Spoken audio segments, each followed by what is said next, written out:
Okay guys, today we got a 2013 Nissan Rogue.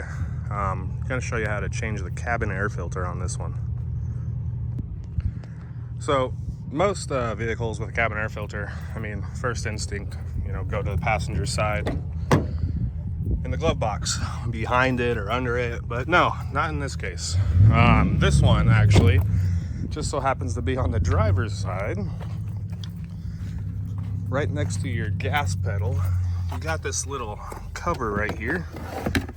You can just pop it off with like a pry tool, a body tool, but just clips in right there. So pop that off, and then right up here by your gas pedal is actually the cover. So we'll pop this cover off. I'll probably need two hands for it, but yeah, let me pop that off and we'll get the old one out.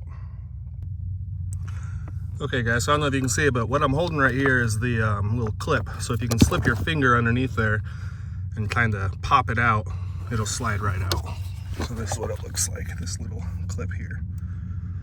You just put your fingers underneath there and pull down and it pops right out. So the old one, let's see if we can get it out. Might need to grab like some pliers or something.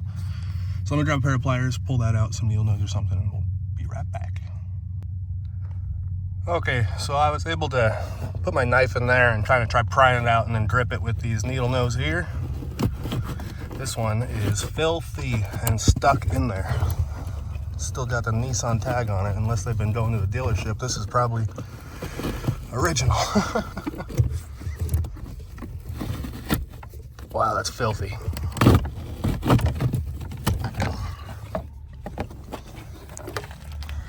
All right, there she is. You guys really want to change these often. This is what you're breathing inside your car. So let's go ahead and grab our new one. We'll get that put in. Alrighty, got our new one here. Here's the MicroGuard part number if you need it, 3718. This is the O'Reilly's MicroGuard brand.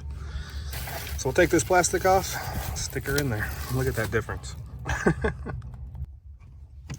Alrighty, so you do have to kind of manipulate it a little bit, squeeze the edges, and just stick it right back in the way it came out. Make sure that your airflow, most of the cabin air filters have a little airflow arrow on them to let you know which way to put it in. But that's pretty much it, guys. We'll toss that cover back on and put this plate back on, and that's it. I hope this helped you guys out. Please click like, please click subscribe. Click on my name underneath this video for all my other how-to videos. And as always, guys, enjoy.